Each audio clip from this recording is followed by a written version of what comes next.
Community policing is how Muskegon Heights can get a hold of our community. That is how we can crack down on the crime up here.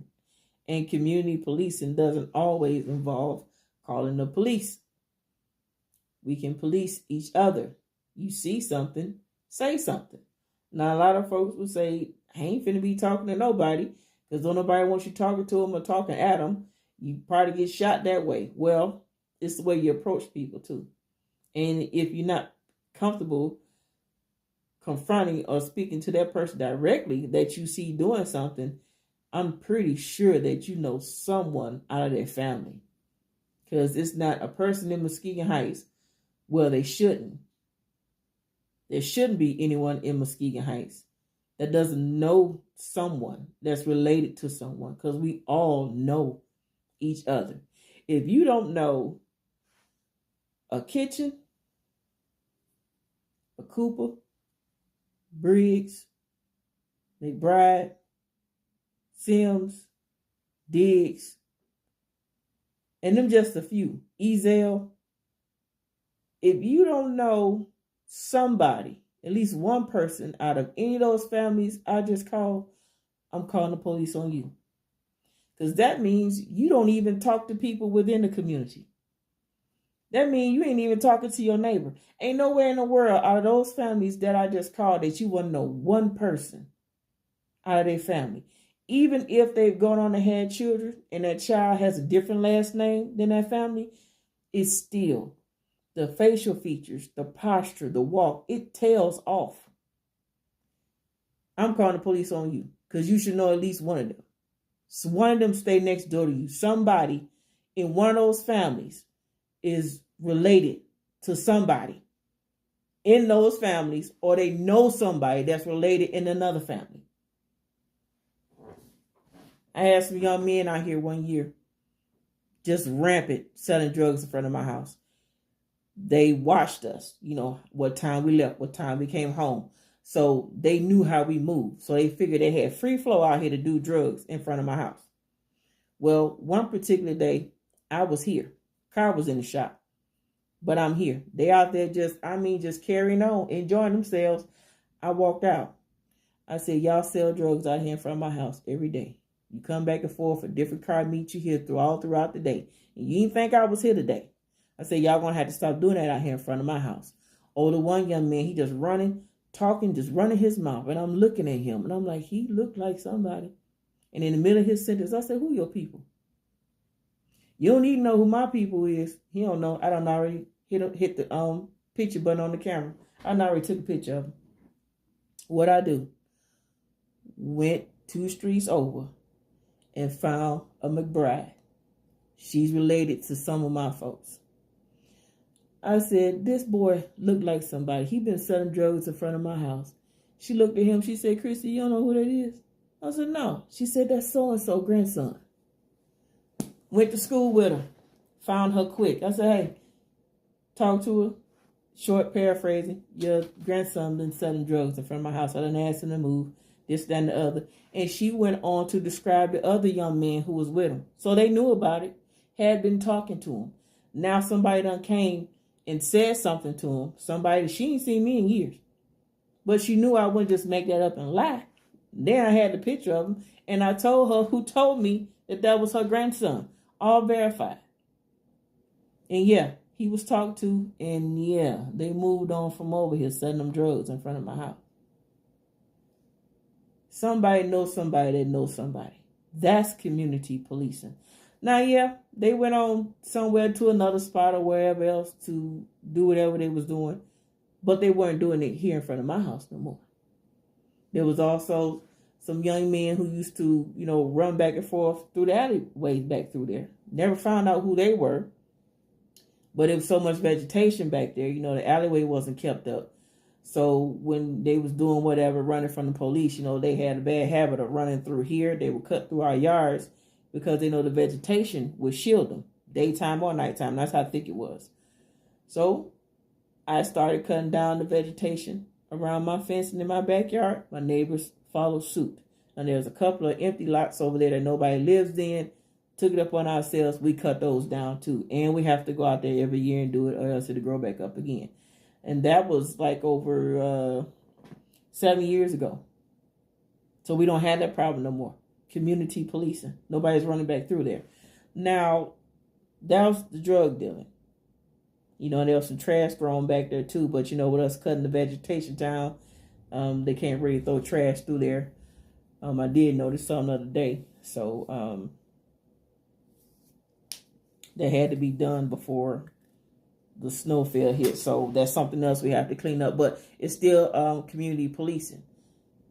So, and that's just with the drug dealing. Now, with these shootings, I understand why people are slowful to say something or call the police, you know, because you don't want to get involved. You're afraid that there'll be retaliation, you know, towards you. But there are numbers there's a number that you can call where, you know, it's anonymous. You don't have to go down to the courthouse and testify and all that stuff. You just tell what you saw, and the police will go from there. And that's a whole different situation. When someone is shooting, that's some real anger going on there. You can't say it's always, you know, drug dealing, you know, drugs or money involved. You can't always say that because you don't know the full situation. You know, some of this stuff is random. Some people, you know, they know each other. They have had previous history. Those type of things go on. So, yeah, I do understand with people being slowful of wanting to say something or call the police. But you can call those anonymous numbers. And I believe it's 2. You can call those numbers. Because, I mean, if you don't say or do anything, then yes, the shootings and the killings and that stuff is going to keep on. It's going to keep going. And I saw the video. I actually reposted it too of when Chief Sane was saying that he wasn't going to allow people to come, you know, and just say that the police weren't doing their job and talk about what they weren't doing when the community isn't working with them. And as a whole, we're not working with them. As a whole, we're not. I mean, you call the police or you don't call the police and the police come out knocking on doors and ask people if you seen or heard anything, you did hear or say something and you're not saying anything, or you're not taking the opportunity to call the those anonymous numbers, then yeah, you're part of the problem. And no, you can't be saying what the police is not doing. And you can't be saying, you know, what are the elected officials doing, or what is the church doing? No, what are you, the resident, doing? What are you doing? Just sit back complaining, not doing anything. Community policing helps. And you can't, you know, as far as putting all this on the young folks, now that's one thing that I can't let you do. You know, people, it's not the young people that's causing all the problems. Now, those ones who are dying, yeah, they're young, very young. But who says someone their age shot them? You don't know. Well, unless you do know and you're not saying anything. That's not always just the young folks. You got folks in their 20s, 30s, 40s, and even their 50s and 60s up here doing some goofy stuff. You go through and read that police log and you see that the age range of people up here that's committing crime and doing things. Yeah, the majority of the shootings, those are people in their, you know, late teens, 20s. But, I mean, what are you going to do in regards to that? There have been people who have had shootings go on right in front of them. That year on our street was closed off. Those young men, it was a young man held up over there on, was that German Street? And some young men came over here in our street to cause a distraction. They had just started shooting. Immediately, the neighbors grabbed them up. It was like, no, it was them 3 right there. They over there shooting, trying to cause a distraction for their homeboy to get away. No, they snatched them up quick. Those 3 right there. They were the ones shooting. Just come over here you bringing more trouble over here to some folks who are totally innocent to what's going on to give your homeboy a distraction to get away. Someone could have gotten hurt. Thankfully, no one did. But thankful to those neighbors who did see those 3 young men that were out here shooting, they immediately turned to me and was like, no, those 3. So you have to say something. You want to stop, you got to say something. Now, whatever they'll be charged with after the fact, the system, it's not something that we all agree with. No, it doesn't do justice all the times. It can go either way. You can go right or wrong. But you have done your part, because I do know some folks who have done some shootings. They were back out in no time, like 2 months later, and still with guns. So does the system help us? No. Has it failed us? Yes. But we're also failing ourselves as well. When you make a stand to say or to speak against things that's going on in the neighborhood, then it'll get better. Our community could get better. But when you're not reaching out to have conversations with people, to talk to someone, or just turn your head and say, ain't got nothing to do with that, or I didn't see nothing, then you're part of the problem. And once again, the police don't always have to be called. There are things we can deal with and handle ourselves. Now, I'm not saying you run out here and be a vigilante and somebody's shooting, you run out shooting behind them. No. I'm not saying that right there. There are some things that could be nipped in the bud, from behaviors, conversations that you hear and you see of people. If people don't want you talking to them, because all the time you can't confront and talk to folks either. A lot of people don't want to hear a conversation, but there are some people where you can talk to them. Like, hey, I seen this, that, and the other. Can I talk to you for a minute? And some people say that crap don't work. It still works. It still works. People just not doing it. You clamming up, you being quiet, and then you pointing fingers. Community policing. I mean, there's many definitions for it. But in a nutshell, that's what community policing is. Being in relationship with your neighbors. Speaking to one another. Having conversations with one another. There are many times me and my neighbors, something going on around here. If it happened when one of us wasn't home, a neighbor reaches out. This happened, that happened, whatever. Or, there's been times where quite a few of us has been home. What year was that? Well, anyway, shooting went on, went out, came happening around near us, and the people ran over this way. One cut through my yard, one cut through my neighbor's yard over there. And one of the young men was recognizable. Somebody knew him, so they got in touch with his people. Told him that he was one of the ones running. We don't know if he was involved in the shooting, but he was one of the ones that was running. So a neighbor got in contact with that young man's family to let him know, what was going on. So however they corrected him or dealt with the situation, that was that. And with that, by us doing that, by our neighbors, by us doing that, we don't have many problems over here. We most definitely don't have any major ones over here. There may be some, maybe some little things here and there, but it gets nipped in the bud because we have conversation. We reach out.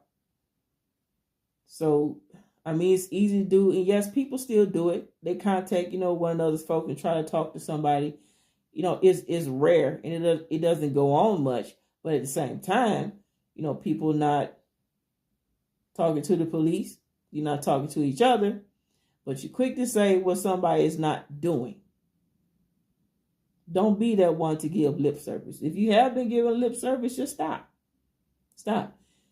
Take that lip service that you're using and go out and start talking to your neighbors. Just when you ride past down the street, just throw your hand up to speak. Start there. Or you come outside in the morning and one of them is over in the driveway, just throw your hand up. Hey, how y'all doing? Start there. Start some type of rapport, some type of relationship. There'll be many times you can come through my block and you can see a neighbor talking across the fence, talking on the sidewalk, something. If even it's not, just a brief conversation. You got to be in conversation and not so quick to say what somebody's not doing. Yeah, it's a lot of stuff that, we're not going to be able to stop. And we can point and place blame and say it's because of this, it's because of that. But even still, what's your part in it and what you are doing? What are you doing with it? Community policing. Another part of community policing. Keep your yards up. If you're not keeping your yard up, people throw trash in it because they don't think you care about it, so they don't care about it. So they'll throw trash in it. There have been times where I've let my yard go, didn't get out there right away, and then I noticed it was bottles out there on the front. So I was like, oh, we gotta get out here and clean this up because somebody think either we ain't here or we don't care, one of the two. And yeah, when I clean my yard up, then no, I don't have that issue. Ain't no trash out there. Keep your lights on at night, the front porch and in the back. If you don't have them, get them. You can get them little spotlights at Lowe's and Home Depot. They don't cost much. It costs like probably about $20. And they're solar. They work off of the amount of sunlight that they get. They'll shine all night. You get motion on your house, near your house, or through your property. Them lights that come on, they shine real bright. Get some of those. Get a camera on your house. You don't have to be real expensive. They got those what they call it, ring bell and something else. It's real popular. It's wireless. It doesn't need to be screwed in or no hardwired or anything. It'll come to mind. It's a popular brand too. It's wireless. Anyway, get some of those. And put them, where it's obvious, and then put some where they're not obvious. Put some where folks can't see them, and they'll hook right into your internet. You can see it on your computer, your phone, and everything. You can see what's going on around your house, and you can get with your neighbors with that as well. It's like, hey, do you recognize this person? Did you see this person? They walk around my house, that, whatever. No, you can get on that. And you can get with the police about that. You can show them that. It's like, hey, this person has been walking around my house or whatever, however you need to go about it. The police have a description of that person. And so when they see them, yeah, they'll stop them, question them, or there may be somebody that's already in the system. And they can still talk to them and question them about that. And that way that person knows that they are on alert. Oh, somebody saw me. Move on. Are we ever going to stop crime? No. Crime will always be here. But it's always ways to deal with it, to stop certain things and nip it in the bud before it grows to be too big. Now, this issue we have with all the shooting and the killings here, for those who have information or know information, you're going to have to speak up. That stuff is not going to stop. Not going to stop. And for all those shooting killings that go on up here in Muskegon Heights, a lot of those people don't even live here.